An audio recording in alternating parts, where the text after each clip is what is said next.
O bigode do Hercule Poirot não foi grande o bastante. Show me the money! What I call them? Funko Fun!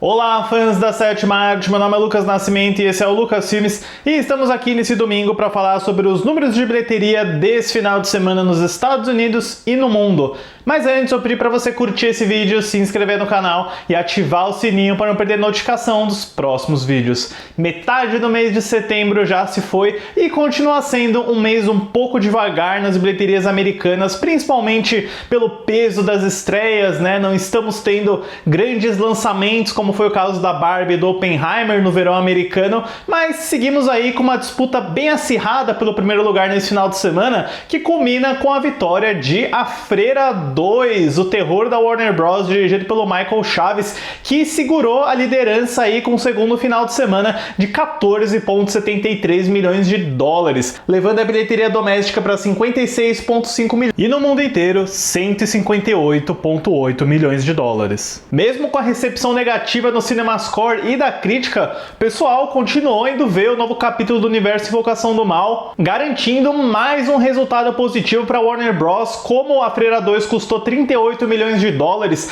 ele praticamente já atingiu seu ponto de equilíbrio e agora tudo que entrar é lucro. Agora a grande questão é, será que A Freira 2 vai conseguir chegar perto do valor do primeiro filme, que é o maior da franquia Invocação do Mal, com mais de 360 milhões de dólares? Veremos, o que também coloca outra dúvida no ar, que é a possibilidade de A Freira 3, né? A marca da Freira tá se mostrando tão forte quanto a da Annabelle, que rendeu uma trilogia antes mesmo do Invocação do Mal. Então a grande questão é se os eventos que ficam meio abertos na Freira 2, inclusive aquela pós-créditos, vão ser resolvidos numa Freira 3 ou talvez em Invocação do Mal 4, né? O Michael Chaves deu uma entrevista essa semana onde ele meio que deixa implícito que a cena pós-créditos da Freira 2 está relacionada com Invocação do Mal 4. Então veremos aí como vai andar essa carruagem. Deixem nos comentários qual vocês acham que vai ser o valor final de A Freira 2. E em segundo lugar, a grande estreia da semana, que brigou feio aí com A Freira 2, mas não conseguiu a coroa, foi A Noite das Bruxas, filme do Kenneth Branagh para a 20th Century Studios,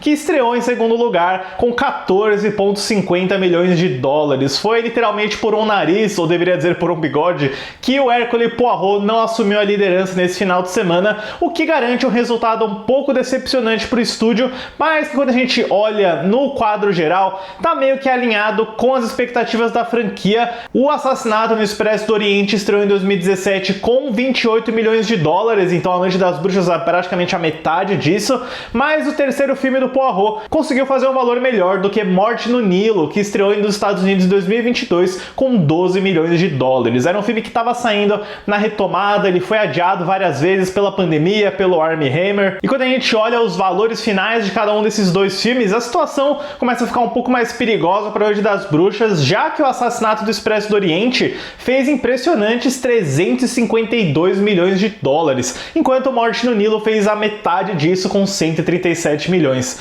Vamos ver, A Noite das Bruxas recebeu a melhor crítica entre os três filmes, teve uma boa recepção com o público, mas ele tem um orçamento aí de 60 milhões de dólares. Ele custou menos do que os anteriores, mas ele precisaria de pelo menos 180 milhões para conseguir se pagar. É uma estreia um pouco fraca, mas que saiu um pouquinho melhor no mercado internacional, já que mundialmente A Noite das Bruxas chega aí com um valor de 37,2 milhões de dólares. Eu não sei se eu acionaria o alerta vermelho ainda, já que esses filmes de whodunit, especialmente do Hercule Poirot, costumam dar muito certo em streaming, né? E considerando que não foi um filme tão caro, não foi Mansão Mal Assombrada, por exemplo, que custou 150 milhões, eu não acho impossível que a Disney aprove mais filmes do Poirot, nem que seja direto para streaming. Vamos ver como vai ser o resultado na segunda semana. Comentem aí se vocês foram assistir A Noite das Bruxas e o que vocês acharam. Em terceiro lugar, se mantendo aí por mais uma semana, a gente tem O Protetor, capítulo final, o filme estrelado pelo Denzel Washington da Sony Pictures, que nessa semana trouxe 7,24 milhões de dólares,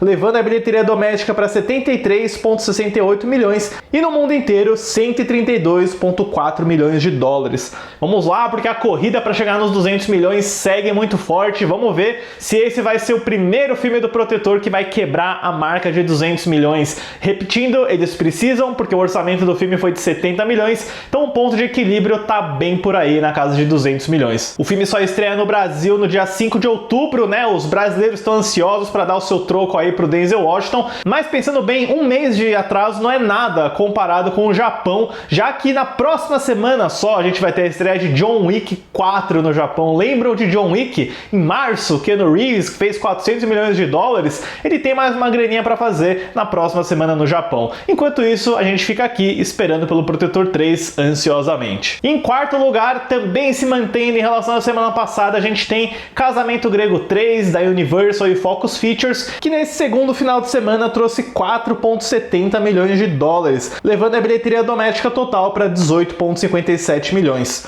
O Casamento Grego 3 vai estrear nos cinemas brasileiros nessa semana e eu confesso que eu não tenho planos de assistir, tá? Eu nem assisti o segundo filme ainda, mas o Casamento Grego 3 vai estrear junto com Mercenários 4, que chega no Brasil pela Imagem Filmes. E uma curiosidade, Mercenários 4 já estreou na China. Ele abriu no país com mais de 10 milhões de dólares, o que já é uma prévia interessante do que vai acontecer na próxima semana, quando ele estrear nos Estados Unidos também. Deixe aí nos comentários se vocês vão assistir Casamento Grego 3 ou Mercenários 4. E fechando o top 5 mais uma vez com ela, aquela que se recusa a sair, que se recusa a largar a coroa, que é a Barbie da Warner Bros, filme da Greta Gerwig, que na sua 9ª semana de exibição nos Estados Unidos trouxe um bom valor de 3,965 milhões, levando a bilheteria doméstica para 626,12 milhões e no mundo inteiro 1,417 milhões. Olha, a Barbie já saiu em VOD, já tá nas plataformas digitais, mas se recusa a sair do top 5 de bilheteria americana. Nos valores de bilheteria doméstica, a Barbie é atualmente o 11º maior filme de todos os tempos, tendo superado nesse final de semana o primeiro Vingadores de 2012. E se preparem para ouvir mais de Barbie, viu? Porque na próxima semana, no dia 22 de setembro, começam as exibições em IMAX da Barbie. Eu tenho certeza que na próxima semana a Barbie ainda vai estar no top 5, talvez algumas casas acima, né? Ainda mais considerando que esse lançamento em IMAX é global, serão 630 salas em IMAX espalhadas por 41 mercados internacionais, incluindo o Brasil, né? Deixa nos comentários depois se vocês pretendem assistir Barbie em IMAX para ver uma cena pós-créditos inédita. E continuando com o restante do top 10, em sexto lugar a gente tem o indiano Jawan, que fez 2,49 milhões nesse final de semana, levando a bilheteria doméstica para 12,19 milhões e um valor global que já passa de 100 milhões de dólares. Em sétimo lugar, o Besouro Azul da Warner Bros. E DC ganhou um pouco de força,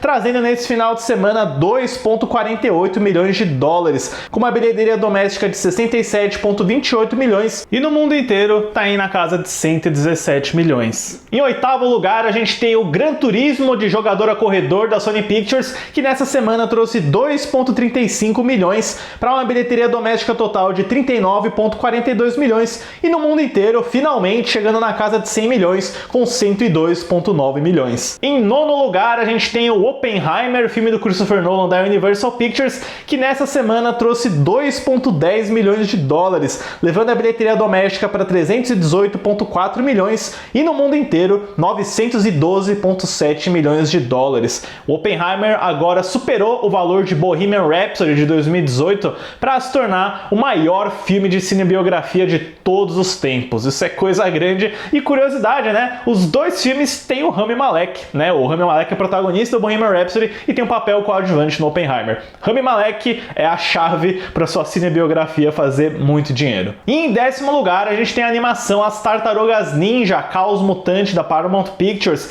que nessa semana fez 2 milhões de dólares para uma bilheteria doméstica total de 114,15 milhões e no mundo inteiro na casa de 167 milhões. Bom, mas é isso, pessoal. Esses são os principais números de bilheteria que eu tenho para trazer para vocês no vídeo de hoje. Fiquem ligados, porque nessa semana tem Mercenários 4, tem um especialzinho de Mercenários que vai sair amanhã, tem a sequência do especial do Martin Scorsese, do David Fincher, tem estreia de um filme de Alien que parece interessante no Star Plus. Então fiquem ligados aí, porque nessa semana a gente vai falar sobre muita coisa. Certo, pessoal? Obrigado pela visita e até a próxima sessão.